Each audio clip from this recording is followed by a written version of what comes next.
CBSE board के लिए जो जरूरी है कि जो भी थ्योरी डेरिवेशन बताया जाता है उसकी 3 बार प्रैक्टिस होना चाहिए, 3 बार प्रैक्टिस। अगर ये मेरी ऑफलाइन वर्कशॉप होती थी तो हम 3 बार प्रैक्टिस सामने करते थे और हर एक स्टूडेंट का रजिस्टर चेक करते थे, हमारा उसमें रजिस्टर चेक करते थे। अब यहाँ पे मैं रजिस्टर तो जरूर चेक करूंगा आप लोग को, आप कॉपी करके स्कैन करके मुझे भेजेंगे, चेक करेंगे। लेकिन हम 3 बार प्रैक्टिस कराएंगे तो हमारा क्लास सिर्फ आप प्रैक्टिस करते जाएंगे। तो ड्यूरिंग द क्लास आप 1 बार प्रैक्टिस करेंगे और 2 बार प्रैक्टिस आफ्टर द क्लास करेंगे। जिस स्टूडेंट को सिर्फ इंट्रेंस ही देना है, सीबीएसई नहीं देना है, वो स्टूडेंट थ्योरी की नहीं फॉर्मूले की प्रैक्टिस करेंगे, उसके डेफिनेशन और कंसेप्ट की प्रैक्टिस करेंगे, डायग्राम की प्रैक्टिस करेंगे। न्यूमेरिकल सबको ही करना होगा, चाहे इंट्रेंस हो सीबीएसई हो। सीबीएसई एनसीईआरटी का भी न्यूमेरिकल होगा, पीवाईक्यू, इवन जो पीवाईक्यू सीबीएसई बोर्ड में पूछे गए वो भी करना होगा, नीट और जेई का कुछ न्यूमेरिकल होगा, ये भी सबको, ये प्रैक्टिस सभी को करना होगा। हाँ, जो स्टूडेंट डायरेक्टली सिर्फ इंट्रेंस देना है, उनको सीबीएसई से मतलब नहीं है, वो स्टूडेंट्स उस न्यूमेरिकल की प्रैक्टिस ज्यादा करेंगे।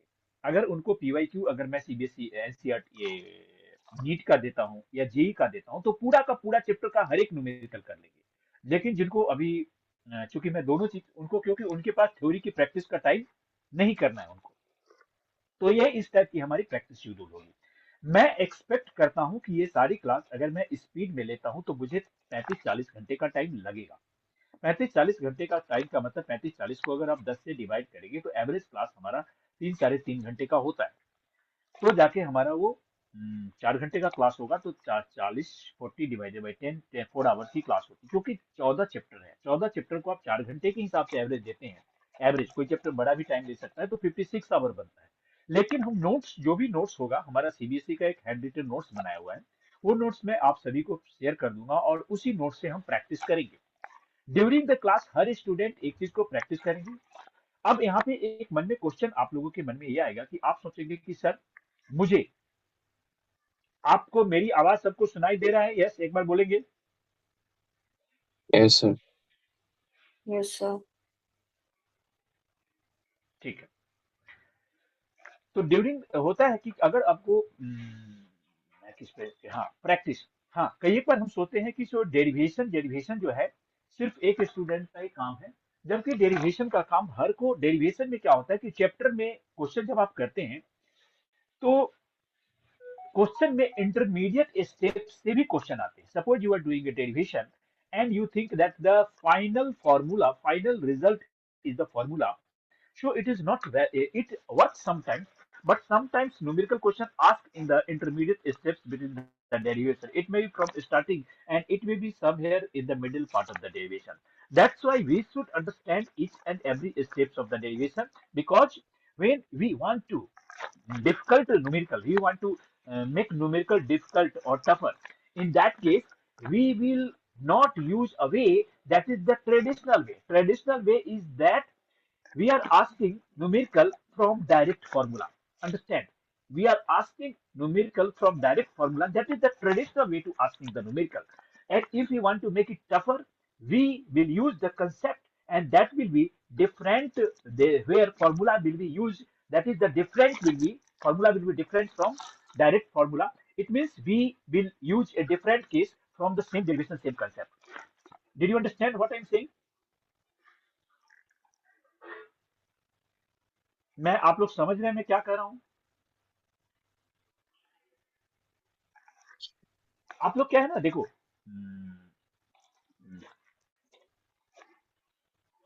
आप लोग यहाँ पे क्या करेंगे कि हमें मैसेज भी कर देंगे, अगर कोई चीज है चीजों तो मैसेज भी कर देंगे। रीजन बीइंग क्योंकि न्यूमेरिकल में, मास्टरी थ्योरी में आप असर्शन रीजन करते हैं, असर्शन रीजन कंप्लीटली कंसेप्ट के ऊपर बेसिस होते हैं। मैं एक एक करके हर एक स्टूडेंट से एक एक करके चीजें पूछूंगा। आप अपना आपकी कोई पर्सनल प्रॉब्लम लगती है कि मैं यहाँ ज्यादा अटक रहा हूँ, तो आप एक मतलब 30 सेकंड 35 सेकंड में अपने जवाब को यस नो में जवाब दे देंगे, मैं ताकि क्लास शुरू कर देता हूँ। Arjun, yes sir.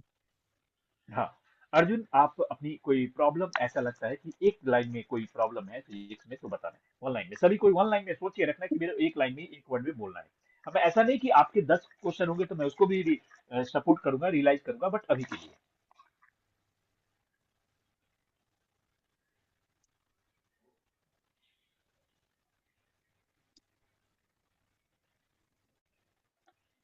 कोई बात नहीं, आप सोच के बताना। कोई दूसरे स्टूडेंट जो पहले बताना चाहते हैं? अवनी?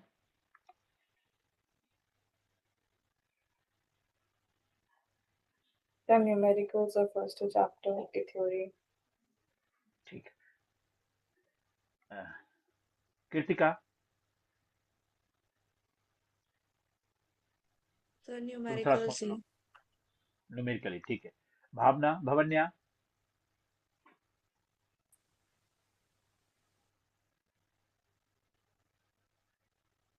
भवन्या, माइक बंद है। मनन?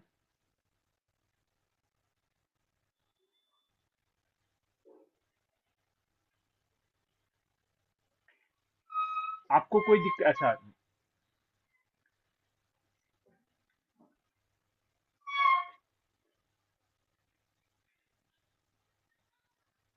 अर्जुन? Yes sir. हाँ, मैंने कहा एक लाइन में कोई प्रॉब्लम है, बताना चाहते हैं, बताइए। Sir numerical. Problem of the physics, numerical. Numerical, सभी के प्रॉब्लम न्यूमेरिकल में आ रहे हैं। और कृतिका?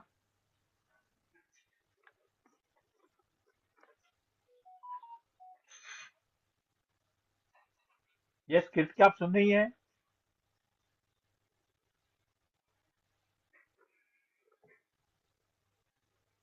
यस कृतिका? भवन्या? सर वही न्यूमेरिकल सर। यस। भवन्या?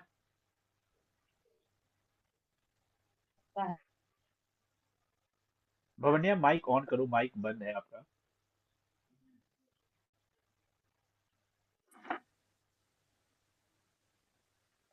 मैसेज आया, चैट है।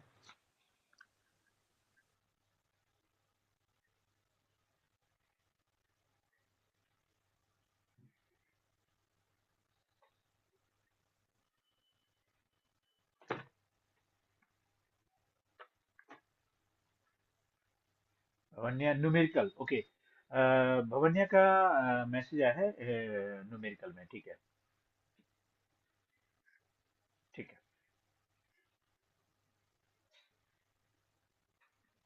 अभी बीच में ठीक इस तरीके से, ठीक है।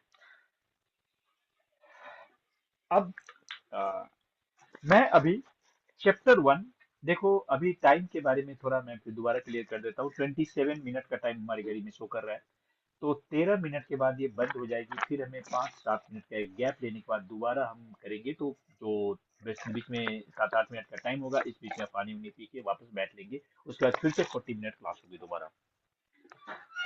लेकिन ये जो इवनिंग में क्लास होगी कंटिन्यूअस होगी। क्लास की रिकॉर्डिंग हो रही है और दूसरी क्लास की भी रिकॉर्डिंग होगी, रिकॉर्डिंग आपको मिल जाएगी। अभी मैं शेयर कर रहा हूँ पेज। मैं चैप्टर इलेक्ट्रोस्टैटिक फर्स्ट चैप्टर से स्टार्ट करूंगा, और एक हैंड रिटेन नोट्स हैं, वहीं से स्टार्ट होगा ये।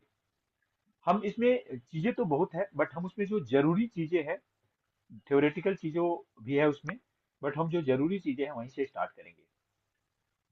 और ये नोट्स जिनको चाहिए, नोट्स हम सबको शेयर कर देंगे, सभी को शेयर कर देंगे।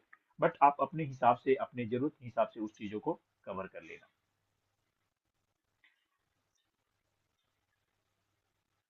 आप जब भी इस क्लास में बैठेंगे तो हमेशा 2-3 चीज याद रखने। क्लास में बैठते वक्त एक रजिस्टर प्रैक्टिस के लिए साथ में बैठना है। और जब मैं थ्योरेटिकल चल रहा हूँ तो जो एक्स्ट्रा टॉपिक है एनसीईआरटी बुक लेके बैठना।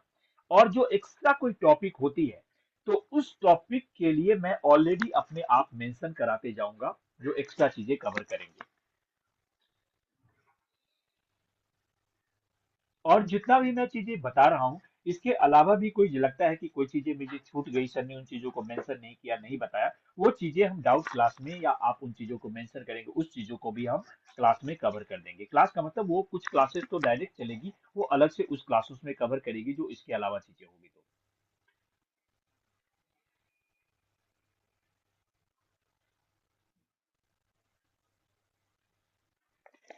आपके स्क्रीन पे एक इलेक्ट्रिक चार्ज एंड फील्ड करके टॉपिक आ रहा होगा।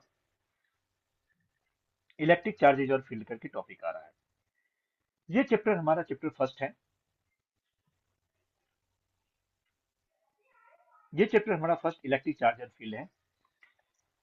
और इस चैप्टर में जब हम स्टार्ट करते हैं तो सबसे पहला हमारा जो टॉपिक है, सबसे पहला टॉपिक होता है इस चैप्टर का, वो होती है फील्ड। ये टॉपिक सबसे पहला होती है what is charge.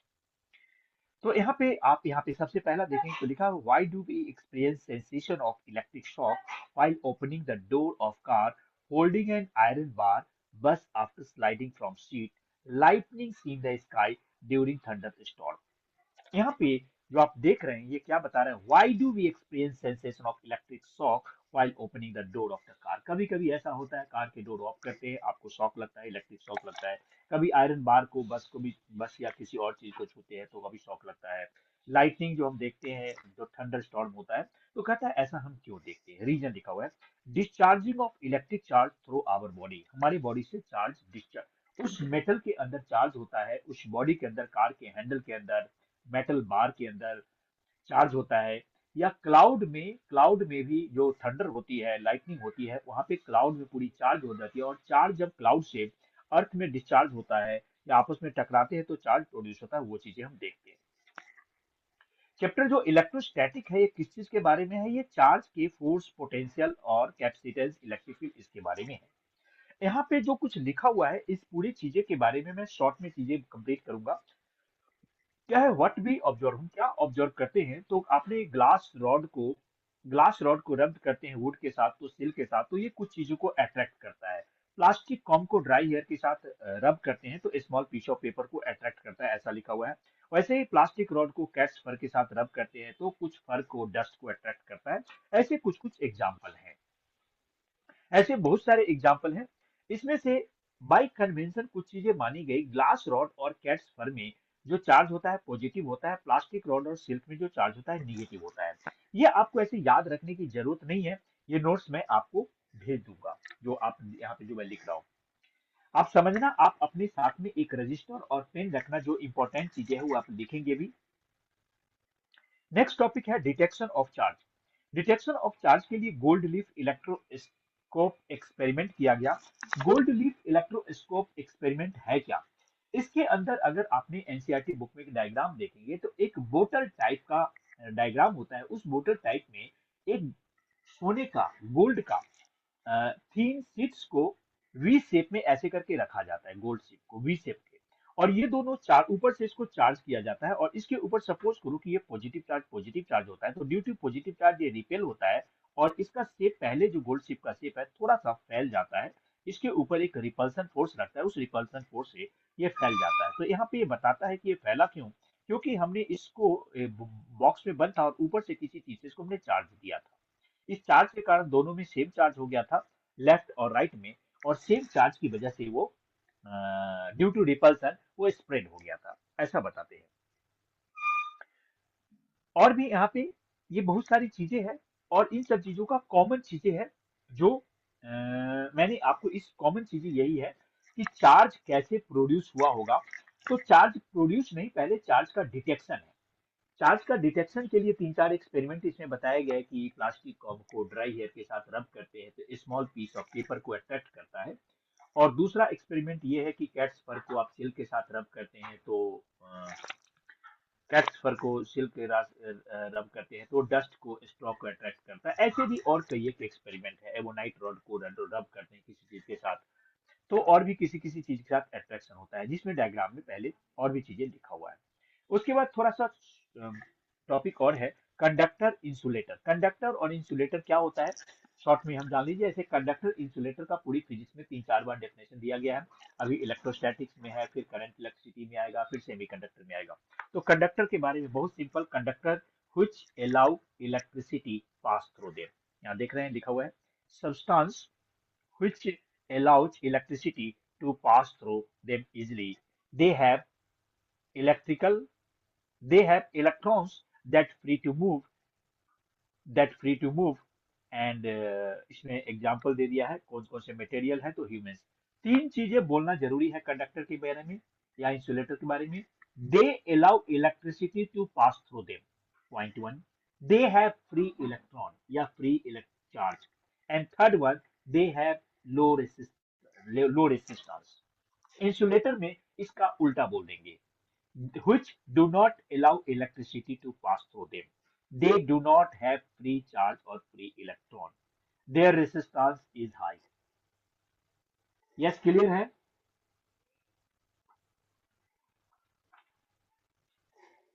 Yes, clear है? Yes, sir.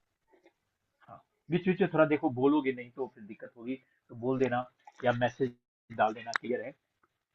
Substance offering high resistance to passes electricity through them. क्या क्या हाई रेसिस्टेंस वाली सब्सटेंस का नाम दिया है? Glass, porcelain, plastic, nylon, would, ये ज्यादा रेसिस्टेंस वाले। और भी आप जानते ही हैं मटेरियल कम रेसिस्टेंस, जिसकी लो रेसिस्टेंस वाला इन्होंने तो लिख दिया है metals, human, animal. Human animal तो में लो रेसिस्टेंस तो होगा ही होगा, लेकिन जो हमारे लिए यूज करते हैं, हम यूज करते हैं कॉपर, हम यूज करते हैं एल्युमिनियम, हम यूज करते हैं गोल्ड। गोल्ड जितने भी इलेक्ट्रॉनिक डिवाइसेस है, लैपटॉप है, कंप्यूटर है, मोबाइल है, इन सब के अंदर जो बहुत थीन सर्किट है, वहां पे गोल्ड का यूज होता है। आगे है, when some of the charges is transferred to a semiconductor, it readily gets distributed over entire surface of the collector. ये कंसेप्ट है, यहाँ जो लिखा हुआ है, दिस इज कंसेप्ट। ये कंसेप्ट जरूर आना चाहिए, नहीं तो बहुत दिक्कत, बट ये कंसेप्ट का यूज होता है। जब चार्ज आप किसी, ध्यान रखेंगे, जब चार्ज आप किसी मेटल को देते हैं, तो पूरे मेटल पे वो चार्ज स्प्रेड कर जाता है, फैल जाता है पूरे चार्ज में। ये उसकी प्रॉपर्टी है। Charge will not stay at one point at certain region of the metal. They spread throughout all surface of outer surface of the substance, whatever the substance. If you are taking a solid sphere, metal sphere, the charge will spread outer surface of the metal sphere, not inside. Even मैंने cylindrical चीजें होंगी तो cylindrical के भी outer surface में हो जाएगी, ऐसा उसकी प्रॉपर्टी है।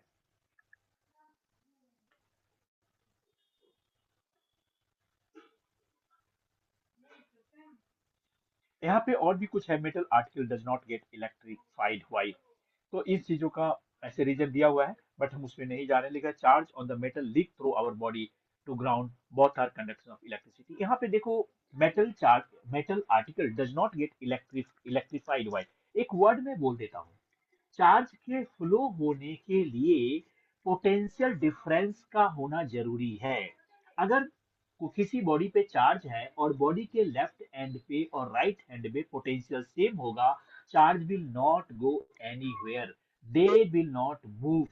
अगर वन एंड की पोटेंशियल मान लो 10 वोल्ट है और दूसरे की 20 वोल्ट है, तो there becomes a potential difference between ends of the conductor, so positive charge will flow from higher potential to lower potential. Positive charge 20 volt से 10 वोल्ट की तरफ जाएगी और निगेटिव चार्ज उसका उल्टा जाएगी, मतलब electron will flow lower potential to higher potential, 10 volt से 20 वोल्ट की तरफ जाएगी, ये ध्यान रखना है। अगर पोटेंशियल सेम है तो चार्ज का फ्लो नहीं होगा। आप लोग सभी को ये चैप्टर सब पढ़ चुके हैं, बिकॉज हमें इसको फास्ट ट्रैक में कंप्लीट कराना है, इसीलिए मैं इसको शुरू से और फास्ट कर रहा हूँ। आपने सभी ने इक्विप पोटेंशियल सरफेस पढ़ा होगा। इक्विप पोटेंशियल सरफेस में चार्ज सरफेस में एक जगह से दूसरी जगह नहीं जाता। आपने यही पढ़ा होगा, no work is done in moving charge from one point to another on equipotential surface, यही पढ़ा होगा। और वहां पोटेंशियल डिफरेंस है ही नहीं, सेम पोटेंशियल है, तो चार्ज का फ्लो नहीं होता है। Now question is earthing. Earthing earthing के बारे में अर्थिंग के बारे में समझ लीजिए। अर्थिंग का मैंने यहाँ लेफ्ट में एक डायग्राम बना रखा है। अर्थिंग में ऊपर से एक लाइन लाते हैं और नीचे में एक बड़ी लाइन लिखते हैं, फिर छोटी छोटी लाइन 3 लाइन बना देते हैं, ज्यादा भी बना सकते हैं 3 लाइन। ये अर्थिंग बताता है। अर्थिंग में अर्थ का पोटेंशियल 0 होता है। ऐसे एग्जैक्ट 0 नहीं होता, कुछ डेसिमल में वैल्यू होती है, बट अर्थ की पोटेंशियल 0 है ऐसा मानना है, डेसिमल को हम इग्नोर कर रहे हैं। तो और कोई भी ऐसी चीज है जिसकी पोटेंशियल बेटर देन 0 होती है, बेटर देन 0 होती है पोटेंशियल, तो उस कंडीशन में 0 से पोटेंशियल ज्यादा होने के कारण हमेशा, because you know that charge will flow due to difference of potential, again charge will flow due to difference of potential. Yes, it is clear to you? Charge का फ्लो हायर पोटेंशियल से lower potential, potential का डिफरेंस होगा तो charge का flow होगा।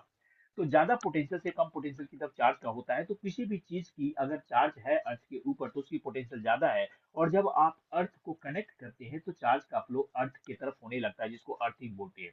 और अगर निगेटिव चार्ज है तब पर भी डिफरेंस निगेटिव पोटेंशियल होता है, और अर्थ का पोटेंशियल जीरो है तो जीरो और निगेटिव पोटेंशियल के बीच में भी पोटेंशियल डिफरेंस होता है।